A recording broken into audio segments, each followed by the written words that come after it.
So from ghosts, who are kind of your anonymous users, to friends, who are people who are starting to engage with your brand, to lovers, who are people who are deeply engaged with the brand and are buying your subscription, and then to zombies, who are the people who are still paying for your content, but they're not engaging with it. And this friends zone, this is a really interesting zone where I think apps are starting to play their part a little bit more. I think many people did that leap from print to digital and gradually went through that, I suppose, stepping stone approach to that full transformation. National newspapers hadn't yet made the leap, and Rupert Murdoch made the decision that we were going to not only put a paywall on the Times Online, but put a hard paywall on the Times Online. I mean, literally, one day, the entire site was completely free. The next day, the entire site was completely paid. Welcome to the Product Development Podcast. In today's episode, I speak with Jonny Kaldor. Jonny is the CEO and founder of Pugpig. He's also the former Chief Technology Officer of News UK. He's also a well-known publishing thought leader. In today's episode, we'll be exploring the rise of digital publishing, as well as what makes a great digital publication in today's landscape. Then we'll be looking forward to the future of the industry. So, Jonny, welcome to the podcast. Thank you so much for taking your time to speak to everyone. Yeah, thanks for having me.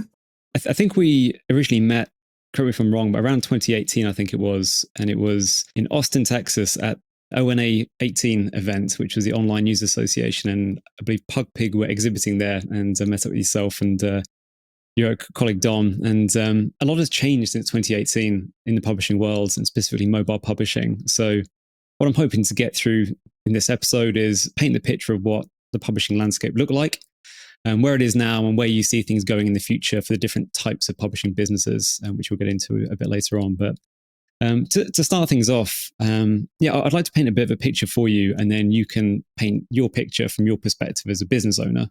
Where I see the publishing industry come from my quite B2B biased experience, I suppose, is I came from a world of just print publications. It was InDesign layouts. It was Quark Express at one point. It was working with print distributors, circulation providers, and then eventually the industry started to have this digital transformation. And what we saw is people start embracing a kind of print-first model, but with digital complementing that as well. Then what I saw was a digital-first kind of approach. After a few years, new software got released and people were saying, right, we're going to do digital first, and the print is the afterthought from that because we want to transition to a more digital-focused business model. And then eventually, well, certainly in my case and the products I've worked on, we completely removed that print function and went digital only. So I think that's quite a common B2B case. And I think there's obviously a lot of print publications still in various industries, but I think many people did that leap from print to digital and gradually went through that, I suppose, stepping stone approach to that full transformation. So does that echo your view of things? Yeah, I mean, I think in all circumstances, that journey in various different speeds and in various different guises has been the journey that most of publishing has gone on. I mean, the way we look at the industry, well, I guess it's the way everyone looks at industries. You've got the kind of news media element, which for us is a good chunk of where we work, and then consumer magazines, and then kind of more your area trade, B2B specialists, and then also I guess you've got associations and membership organizations, and everybody's gone on that journey. But it's interesting. You think about news media, which is where I come from. I was at News UK back from about around 2007, right at the beginning of the second phase of our digital journey. I think we started really early in news media, probably for two reasons. One, you alluded to the kind of InDesign driven world, which was kind of by definition, even though there were digital tools, very print centric world. When InDesign was the kind of tool of choice for a certain part of the publishing world, news media never really worked that way. If you think about news media, tended to be big newsrooms with lots of people, complex workflows, and therefore editorial systems really from decades ago were already dealing at the kind of, at a very low level of granularity. So you would have like stories existing as entities in these big kind of content management systems and various permissions and workflow steps. And so while that sounds a bit techie, I think it was really important in terms of the way the industry evolved, because news media started from a position of structured content and therefore was immediately ready to go when we started that transition from print to digital. You think of a big consumer magazine, even, one of the big kind of global magazine publishing companies, and InDesign sitting on a local Mac of an art director's, sitting at a workstation with an art director, saving files to their local hard drive. That was how magazines were built. Meantime, in news media, there were big distributed systems that were having to manage content digitally from the get-go. So all of that is to say that within news media, at least the technology was ready to go quite early on. And then the question became a commercial one. So, I think back at News UK, we were one of the first consumer-facing news media companies to make the leap of paid content. So, the Financial Times is already doing well with a kind of gated paywall. And I'm talking now back in, it sort of been 2009, 2010. So the FT had made a success of paid content, putting a paywall in front of their content. The Wall Street Journal had made a success of it. In the UK, national newspapers hadn't yet made the leap, and Rupert Murdoch made the decision that we were going to not only put a paywall on the Times Online, but put a hard paywall on the Times Online. I mean, literally, I think it was May 2010. One day the entire site was completely free. The next day, the entire site was completely paid. There was none of this kind of metering or, you get to sample bits and bobs. And that was a really bold move. We went from, these numbers probably sound small in the modern era, but back then 25 million monthly uniques was a decent number. And that's what Times Online was getting, to zero. And then we had to start building the business again. And there was a subscriber base. There were print subscribers who obviously were kind of grandfathered in. So there was a base of customers, but it was very, very low. And then it grew from there. So I think news media were very bold very early on. But even back then, you talked about, it was interesting, the transition of going from print and then print and digital, but print first, and then digital first, and then digital only. When we were building that paywall and when we launched Times Online, there was a lot of consternation and a lot of debate around, okay, what trumps what? Where do we break stories? Do we still hold breaking news back from digital and publish in print first, and then we'll break it in digital? So that was 14 years ago. Clearly, we've moved on from there. Now everything is broken on digital, and print is definitely the secondary product. So I think, so news media got moving on that journey, I think, fairly early, and I see that consistently. I don't know if you see the same, but I see consistently that news media tend to be the ones doing things first, either through necessity, potentially, maybe just kind of a more innovative mindset. I don't know. I don't want to cast aspersions on other parts of the industry, but that's certainly our experience. And then consumer magazines have had a very different journey. It's interesting because we talk about consumer magazines, and I think, again, in our experience, there's a very clear dividing line between two very different types of consumer magazine, even from within the same stable. So if you look at someone like Hearst Magazines or even Condé Nast, you could say, and this is my words, not theirs, but there are the niche titles developing very specific content for a kind of deeply loyal, highly engaged audience. And then there is the very, very broad mass audience sort of content, which is a much broader base, but much thinner. And so I think parochially, what we've experienced is the first version of that, or the first side, the deeply engaged, highly specialized niche content, I think has weathered this journey far better, because building a defendable product when it's this, when it's expensive to create the content, when brand loyalties are real, when audiences are deeply engaged, that's a lot easier, I think, to evolve and to create something that's going to succeed and that is going to compete successfully against homegrown content and user generated content and social content and so on. So that's, I guess, the second bit in terms of our experiences, where we're seeing slight differences in how consumer magazines are evolving, depending on whether they're kind of small and deep or broad and shallow in terms of their audience.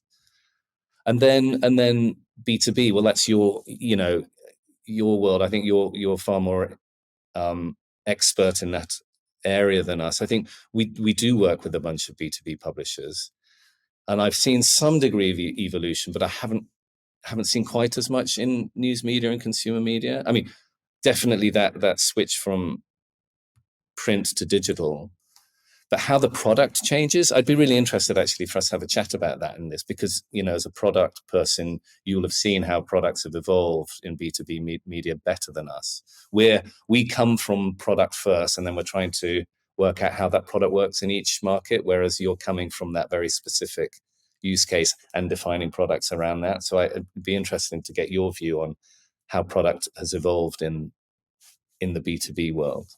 I think the other side is data and the way that digital transformation has enabled publishers who previously maybe just had a subscription price or advertising model to start actually monetizing the data that they collect through its, insights, or even obviously the FT launched a whole B2B section of the company focused on all the content that they produce and the insights based on all that thing. So I think it's, particularly in the B2B world, diversification of products was essential for publishers, because I think being a standalone B2B publisher doesn't scale enough. Yeah, it's interesting, the product question, because there's two levels of product. There's the kind of the mechanical part of the product, which is what we deliver, which is the platform and the features and capabilities that platform offers for a publisher to then create an experience for their readers, their audience. And then there's product in terms of how that manifests and what it is that that people are consuming. And so I guess from our perspective, I'd like to believe that the bit that we do is kind of commodity, right? It's the basic, we're the printing press, we're the thing that we in and of ourselves do not offer a publisher competitive advantage, because if we could have our way, every publisher would be using our platform. It's then what they do with it that's important. And I think, going back to consumer magazines, I think they're in an interesting place right now, because and maybe the same with B2B, but certainly in a way that's different to news media, product for consumer magazines definitely is starting to transcend content delivery and transcend community as well. Because if you look at a typical consumer magazine brand, i.e. my class one consumer magazine brand, like specialist, niche, and so on, we've seen a journey over the last 10 years, since certainly we've been doing this, where the relationship between the consumer magazine brand and the reader has changed and evolved, but so has the product. So if you start at the beginning, you've got a monthly magazine, which is, from a business perspective, 50% advertising, 50% circ, reader revenue, however you want to call it. And it's something that happens once a month. And the first iteration was of the digital version of that product was an app which updates once a month. I mean, it couldn't be less attractive to a consumer. It's a beautiful magazine that's this big, delivered on a tiny little screen with nothing extra. So that was the first iteration, which was really appalling. And then the next iteration, which took a very long time, I mean, we're only just kind of getting there. The next iteration was, okay, let's create some sort of ongoing engagement. So let's deliver this weekly or monthly magazine. By the way, the weeklies have done really well for a long time. We'll come back to that, because they're a really interesting vertical within that sits somewhere between news media and consumer magazines, actually. People like The Economist and The Spectator and Newsweek and so on. But we'll come back to that. So you evolve from this, print being replicated in digital, and only doing something once a month or so on, to integrate content from the website. So at least you're creating a kind of a more regular conversation, but it's still one way. It's still just broadcast delivering content. And it's still nothing more than grabbing stuff that you're already doing and just shoving it into a new channel. The next step is the interesting one for me, which is, and Hearst are doing this really well, where you elevate the product, not just in mobile, but you elevate the product to something more like a membership proposition, where you're saying, look, again, regardless of channel, we're going to give you the content that the paid content that you used to pay for, also the content that we delivered on the website, but we're going to give you more, right? We're going to give you, as a member, we're going to give you exclusive access to your own content. We're also going to give you exclusive access to people. So in the case of someone like Men's Health or Women's Health, that might be personal trainers and might be giving you a direct ability to converse with these personal trainers, one-on-one. And we're going to give you access to the editor. The editor's going to give you special content. And then this is the ultimate, we're going to add utility. And I think this is where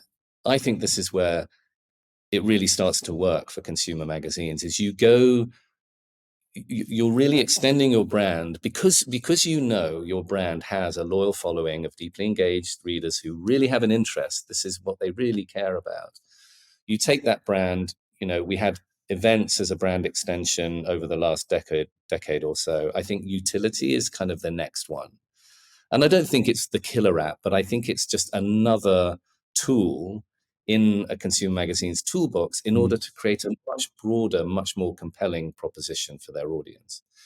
So for me, that then in our world, that means an evolution of, one-way communication, kind of content delivery once a month, to more granular content delivery, to two-way conversation, and now to utility. So you could imagine, for Men's Health and Women's Health, that's workouts, but it's workouts when I'm in the gym. And, again, you could say, well, Nike do that, Apple do that, Strava does that. Why would you ask Men's Health? Well, yeah, the Men's Health workouts, the user experience isn't going to be as fancy, but the content behind it is unique. Men's Health will deliver Chris Hemsworth's workout for his latest movie. It's the only place you can get that, right? And so they're leading with content, but broadening the offering around utility. And I think that's really smart. So I suspect those brands that have a relationship with their readers that go beyond just content delivery, that's going to be an interesting seam for them to really mine. Many points that you raised there, which I'd like to dive into a bit deeper. I think the first one around the frequency of publishing, I think that's a really important point. And maybe actually when we talked about segmentation, that's a good way to segment publishers as well. Are you publishing every day, every week, once a month? Are you a bi-monthly magazine and you have an app that gets an update every 2 months? I mean, yeah, it's a big factor. And certainly in my experience, when we had bi-monthly publications and we had an app notification once every 3 weeks or 4 weeks, people, you saw the graph, the big spike in Google Analytics traffic, and then bang, down to zero, a few days later. So instilling those daily habits, or even potentially weekly habits, is something I'd like to talk to you about actually around, what is the right frequency to think about to build a lot of readership who want to come back. On the utility side, is there a way to kind of bring those together? So let's say you are a monthly magazine publisher and you want to create either daily or weekly habits. How do you start thinking about utility then? Yeah, it's a tricky one because, funnily enough, this utility thing it's really new. I mean, it's surprisingly new because it's the sort of thing you would have imagined, us doing 5 or 6 years ago, but we're only really starting to do it now. So I'm not sure I've got a great answer for you around utility, specifically creating that habit. I think it's an interesting one, isn't it? Because I think with news media, it's just natural. And they almost don't need, as long as a news media, as long as you're delivering great content and you're delivering often enough, I think it just works. There is a natural tendency for people to want to get an update. And so we found, again, across our kind of broad portfolio of types of businesses we work with, the daily news media, as you would imagine, are the ones that get the most engagement. And it is purely I'd say almost always just purely a content delivery relationship. It's just, broadcast content with a smart push notification strategy, actually. So that definitely is important to make sure people know that you're there, and if there's an important story, you're bringing them back into the app. So it kind of feels like news media and daily news media is almost a solved problem. So we can maybe park that one. You almost kind of don't need the utility. Mm-hmm. I mean, sorry, there's utility around how you deliver the content, and, audio content in particular, and video, and you want to make that a really great user experience. But maybe we'll come back to audio later on, because it's quite a cool topic just to cover on its own. I think with the weekly news media, the way they've cracked it, they cracked it in print long before digital ever existed. You think about, in particular, I'll focus on The Economist and The Week, but probably The Spectator as well. I wouldn't say they're similar, because that might annoy some people, but they sit in a similar world, in that it's a weekly engagement to complete something, right? So I think I forget the exact word, but between The Economist and The Week, they talked about finishability and completability, or completeness. This idea that every Friday you get this thing, and if you read it cover to cover, you achieved something, and you are better informed. And if you've read it, if you've read this thing cover to cover, you can be pretty confident that you know what's going on in the world. So that finishability thing was really important. And in a way, the beauty of those products is they transcend channel, right? You still get finishability if you read The Economist on a phone or a tablet or in print. It's still a curated journey from cover to cover. And actually, so The Week was our first ever project in 2011, and it was interesting, and I think this is still true today, which is why I bring it up now. That they were a weekly print publication, which with an audience that skewed a little bit older. So I forget exactly what their average reader age is, but it's I think it's late 40s, early 50s, something like that. And there was some concern at the very outset of the project, when we were designing the user experience, around how this thing cannot depart too much away from the print product, because people are used to this thing and they love, there are some beautiful kind of double page layouts, which are the same layout every week, and the content changes. So, they are editorial tools that people have become used to, and they wanted to carry that through to the digital product. So there was a lot of debate about, should this be a PDF that exactly represents the print product, or should this be a new product which is designed with all of the kind of brand guidelines of The Week, but redesigned for digital? And thank goodness, both the team at The Week and Clearleft, who were the company that they brought in to do the user experience design, ended up going digital first, which I think was just a brilliant decision, because 10 years, 13 years later, we still have publications who are worried about delivering something that doesn't look like print. And this was such a great experiment that turned out to be a massive success, in that when they launched with this digital first representation of a print product, but absolutely did not look like the print product, there wasn't a single complaint. Everybody loved it, because it was a thoughtful design, and it still captured all of the essence of the brand without actually trying to look like a piece of paper. And so, gosh, that was a very long-winded part of the answer. But I guess what I'm saying is, but oh yes, sorry. So what I was trying to get to is, throughout that whole process, that whole design process, there was one thing that was absolutely core, which was, it still needs to have a digital edition which has a beginning and an end, and a curated journey from story to story that you can then finish.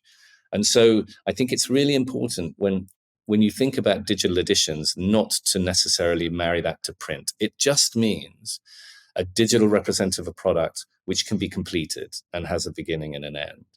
And so come back to your original question. So the news media already have it cracked, because they're just constantly pushing content out, and you want to constantly come and get it.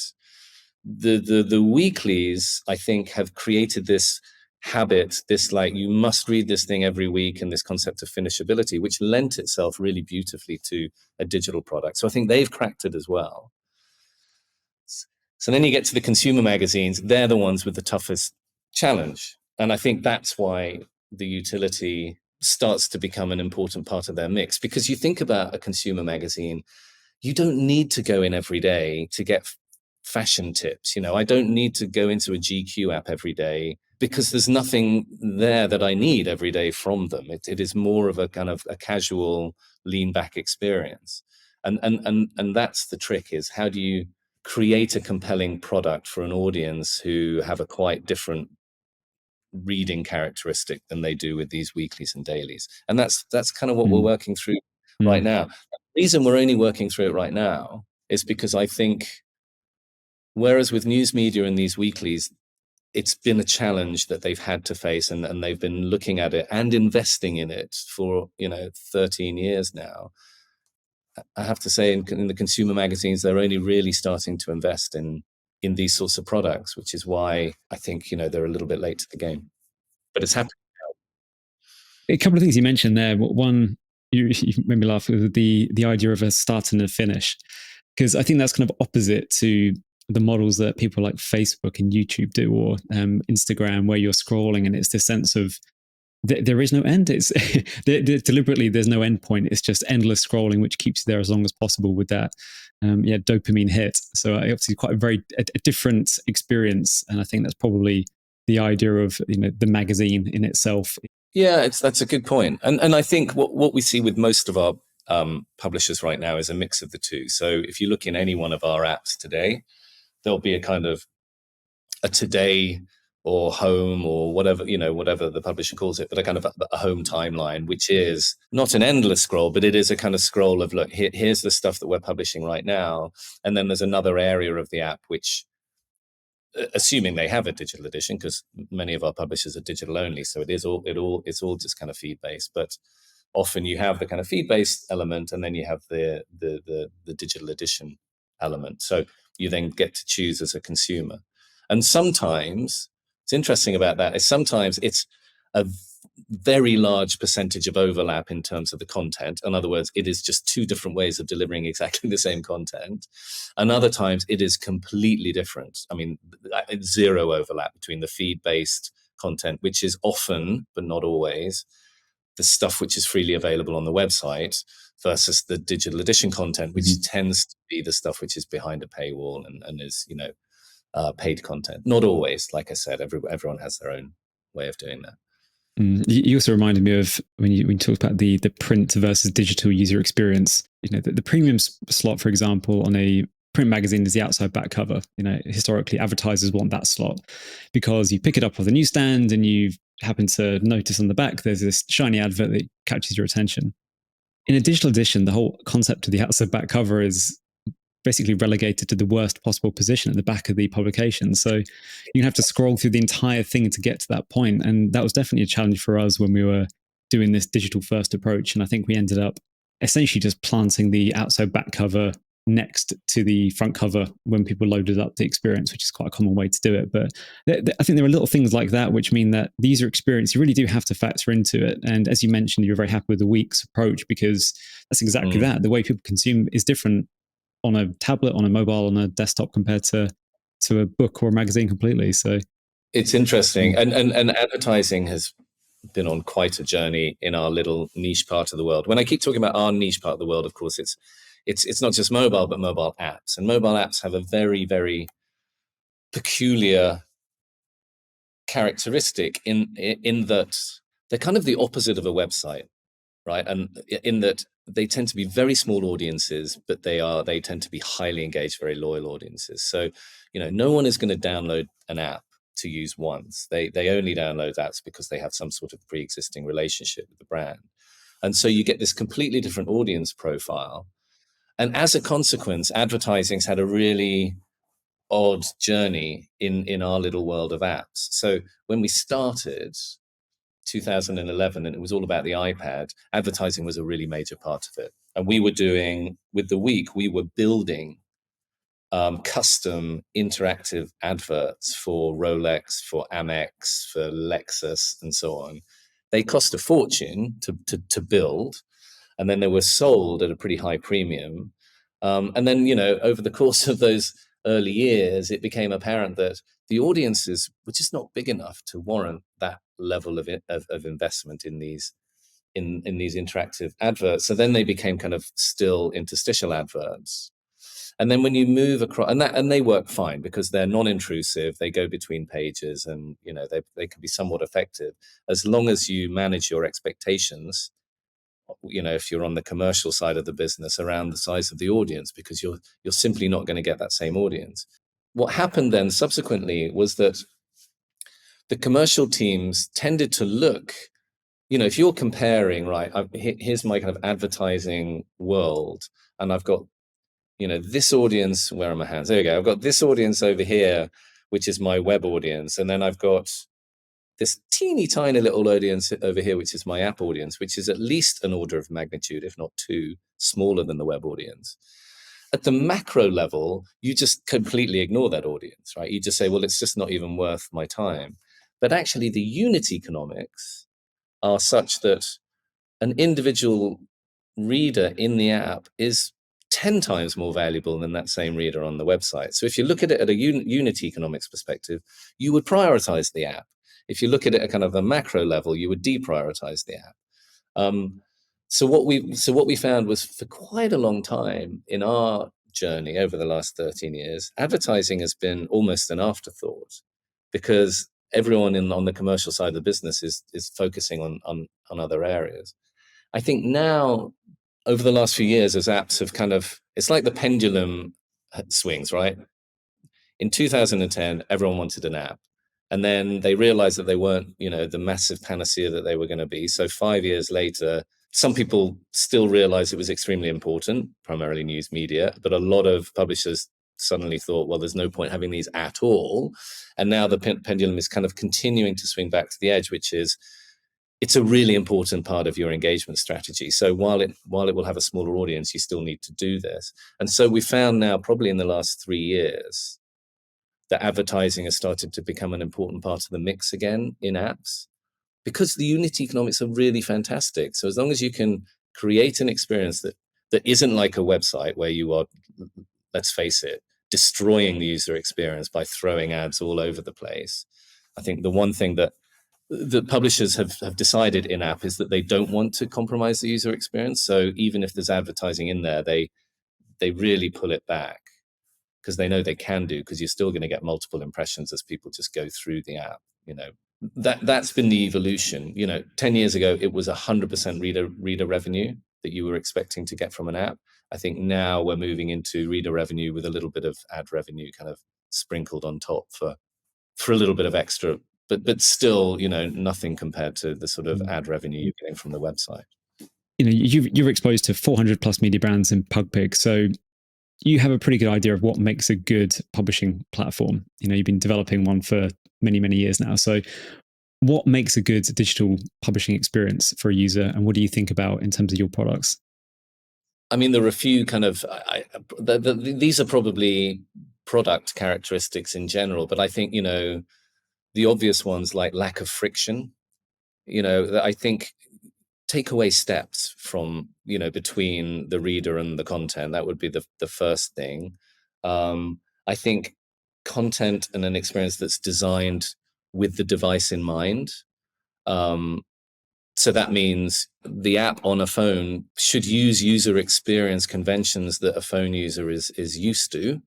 And when it goes, and then when that same app is delivered on an iPad, it should be making use of the device, which sounds really obvious, but you'd be surprised at how few publishing apps do that.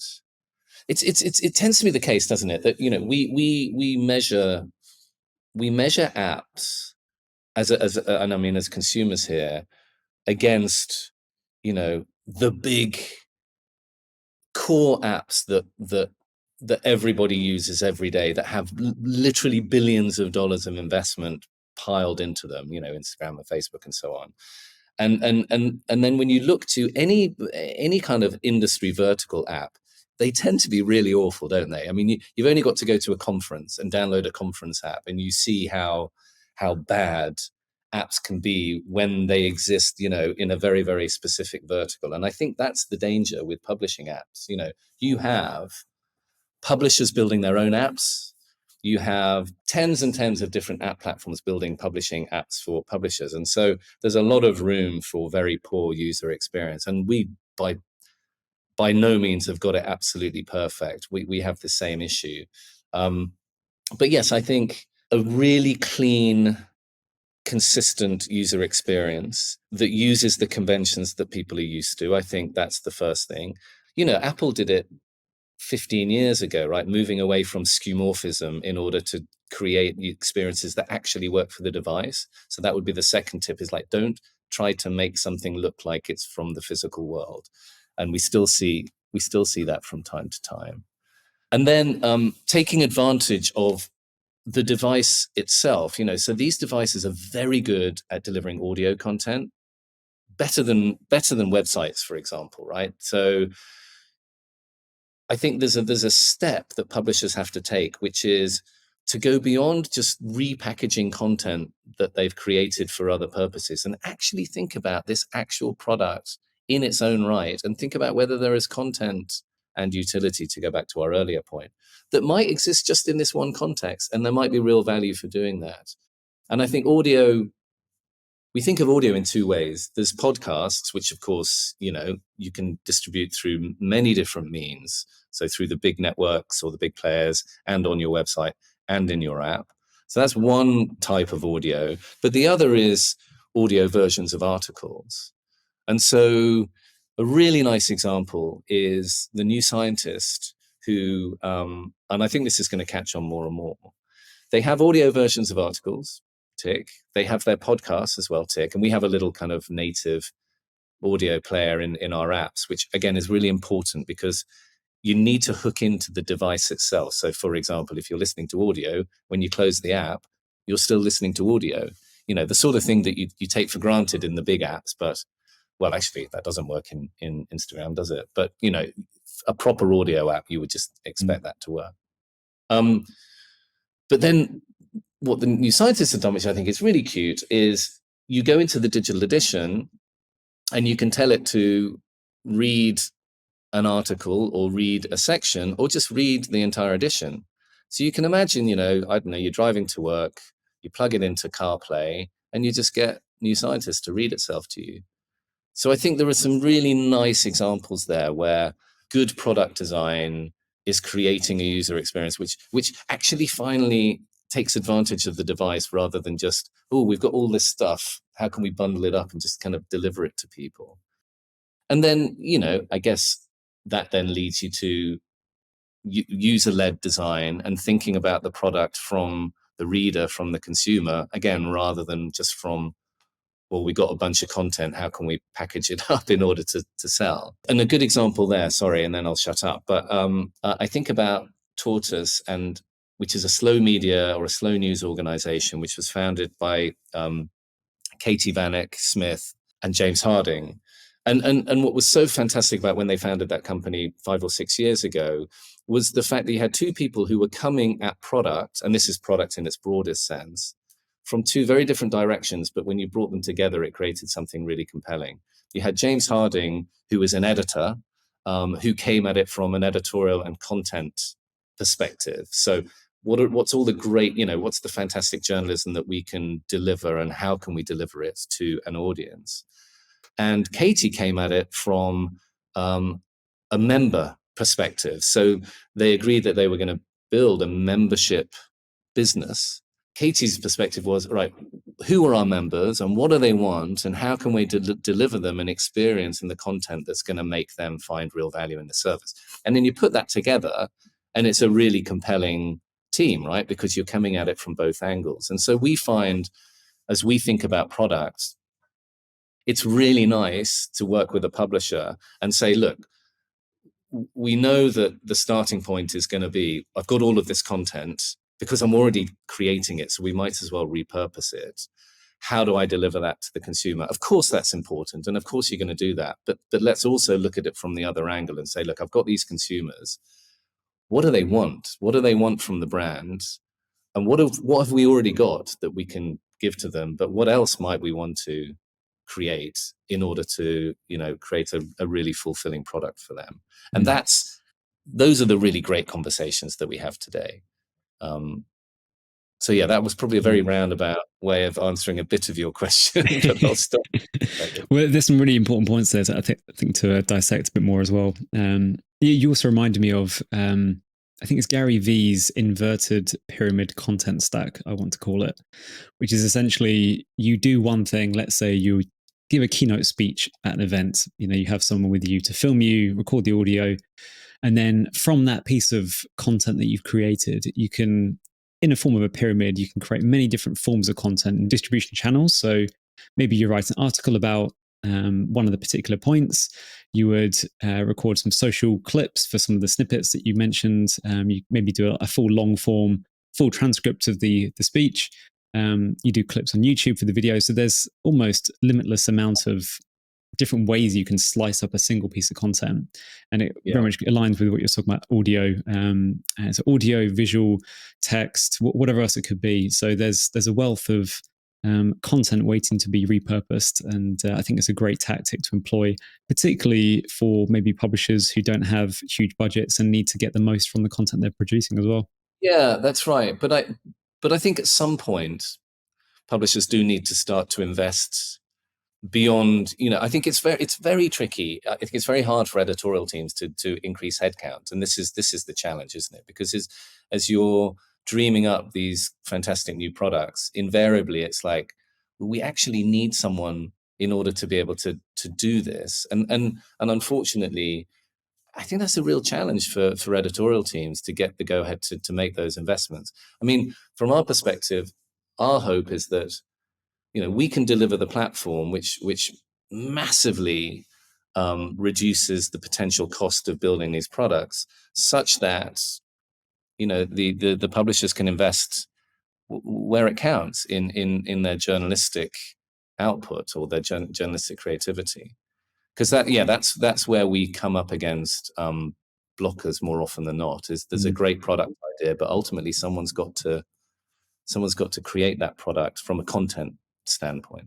Yeah, I guess you could also, and certainly we did this at one time, upskilling journalists to become video editors and podcast hosts, and really taking that traditional journalism in the written word and transforming that role to be a lot more multi-purpose. I think probably a lot of publishers are doing that these days as well, rather than having a dedicated multimedia journalist or a dedicated writer. Sort of merging those worlds together a bit more. That's right. And then on the kind of the really exciting version of that is someone like Boston Globe. So we launched their app probably three months ago now. They've created Boston TV. They've created a TV channel where they have, it's not a huge amount of programming. I think it might be an hour every day, but that content is central now to their audience engagement strategy. So that they've got a fancy studio. They've really invested in this thing. And it's brilliant because that content, as you say, that content can be used all over the place, right? They can take snippets and stick it out on the socials. It can be on their website. It can be put into fast channels, on over the top. But also it sits front and center in the app as well. It's like a really core part of that user engagement strategy. I mean, that for me, those are the things that are really exciting when publishers are really investing in this stuff and creating products that we can be really proud of. So you also mentioned a moment ago around friction as a point to think about, and obviously a big point of friction and making something frictionless is a gate, and whether that's a gate to sign up to create an account to view the content, or a gate to require you to give them money, or a gate in order to show you the content, but after 14 days, then you have to pay the money. So any insights you can share with people around gating strategies, what you've seen, where it's working well, where it's not working well? You've mentioned the FT and a few others, but obviously they're very large companies with big brands that can just convince people that they should part with their money because they have that brand and legacy behind them. But certainly for niche publishers or smaller news companies, how do they approach this? Yeah, gosh. I mean, it's an evergreen debate, this one, isn't it? I think we see kind of every version of this across our portfolio. So we have everything from apps where you open the app and you literally cannot do anything at all. You can't even see anything without either registering or logging in. And they're not asking for money at that point. They just want an email address or for you to identify yourself, all the way to apps where everything is completely free and then everything in between. I think the one that tends to be favored and that we believe in the most is the one where when you go into the app, you basically you see everything. You at least see what you could potentially consume. You see all of the sections. Even in the sections, you see all of the content. I think that's the number one, because that's not a given, by the way, but I would say that's really important, because people need to know what they have, but they also need to know what they don't have. We then see a couple of different strategies around where you apply the gate or the padlock or whatever you want to call it. I think that there's the one strategy, which is some content is always paid and some content is always free, and that's kind of at the editorial level. You literally mark this as a free story or video, whatever, this is paid. So there's that strategy, which we see a lot of, and then obviously the metering strategy as well, where effectively even paid content is accessible freely for either a certain amount of time or a certain number of reads. That's also very popular. We also see tiered subscription strategies where some content is free for everyone, some content is only available to, let's say, a level 1 subscription, and some content is only available to a level 2 subscription. So that's fairly sophisticated. The independent do that. As to what's best, it's very hard to say, because I think it's so particular to the type of content and the type of brand and the type of reader. The other question to throw in there, which I think is really pertinent right now, is the external link entitlement. And without getting too arcane, because it is a little bit complicated, but it's at its most simple level. In the olden days, Apple would only allow you. They were very restrictive on how you sold subscriptions in their apps. You could either say, and this is assuming you have a subscription product, by the way, you could either say, hey, log in if you're an existing subscriber, or buy a subscription through Apple. You couldn't say, or C, go to our website and buy a subscription. They wouldn't approve your app if it did that. It was either if you as a brand had already sold a subscription, yes, they can come in and log in and they can authenticate against your own subs platform. If they don't have a previous relationship with you, the only way they can buy a subscription is if you do it through our own store. So that was the status quo until about 2 years ago, and then they implemented, because they had to, this external link entitlement, which allows you to say, "Ooh, you can either log in as a subscriber or come and buy a subscription from our website."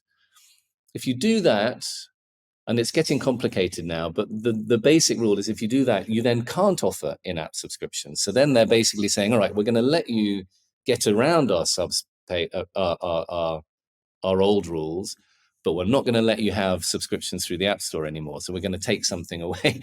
And that's a really tough decision for publishers, because going back to your friction point, they make it really nasty, right? So if you turn on this external link entitlement as a publisher, this is the user journey.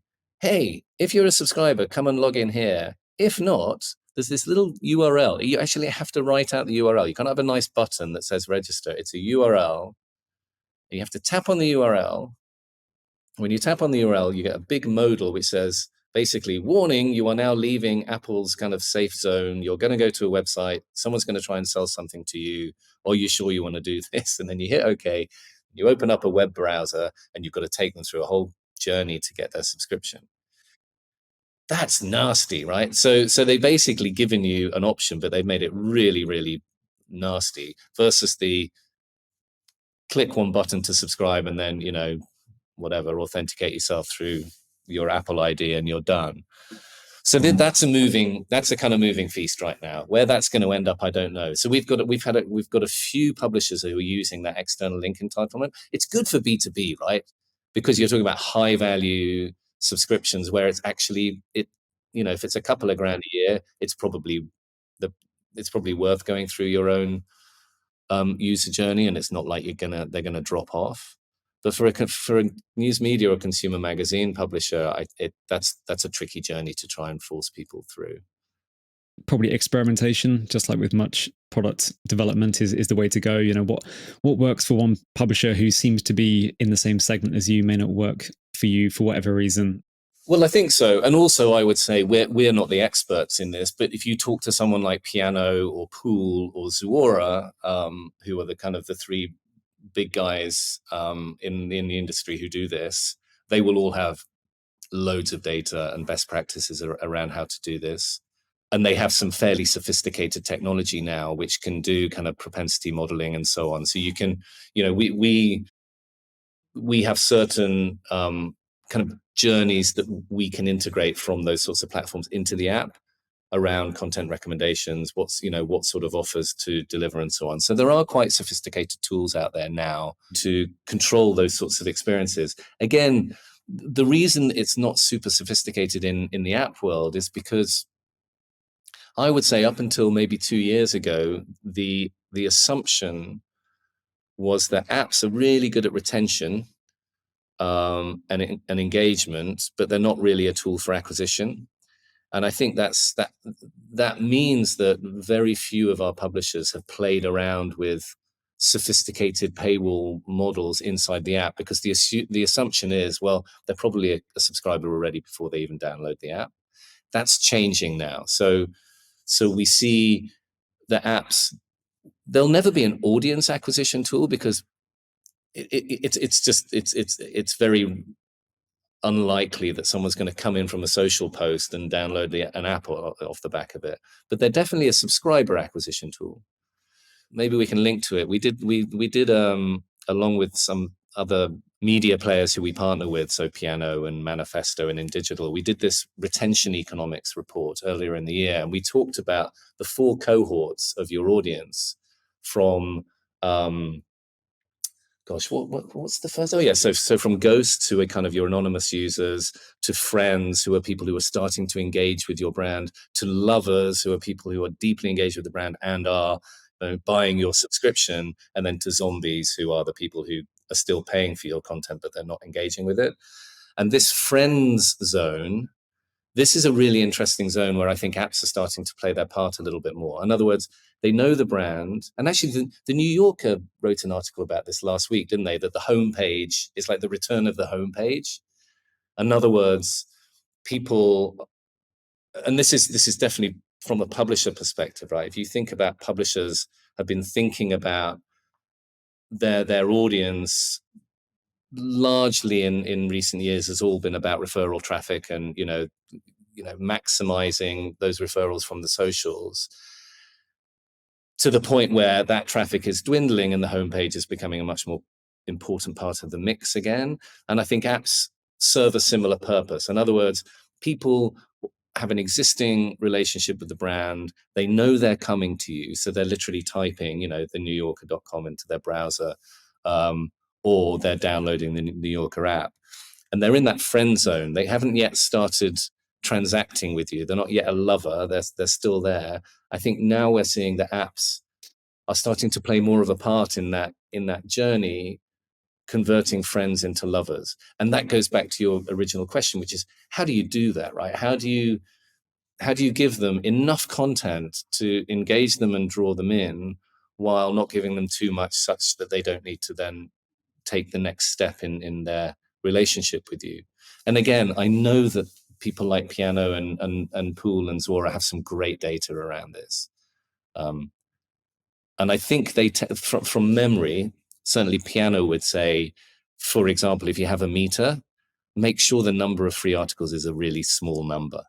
Right? Don't make it 15 a month, make it 4, and they'll also say, don't just show someone a paywall once. You need to show someone a paywall 7 times before they're going to respond to it and actually engage. So they've got all sorts of interesting. Maybe that could be your next your next podcast could be with someone from one of those businesses, because they've got some great insight into that. Yeah, to bring all these points together. Obviously, we spanned lots of different segments and areas and spaces of publishing over the course of an hour, but Well, what thoughts would you leave people with in terms of takeaways from this discussion?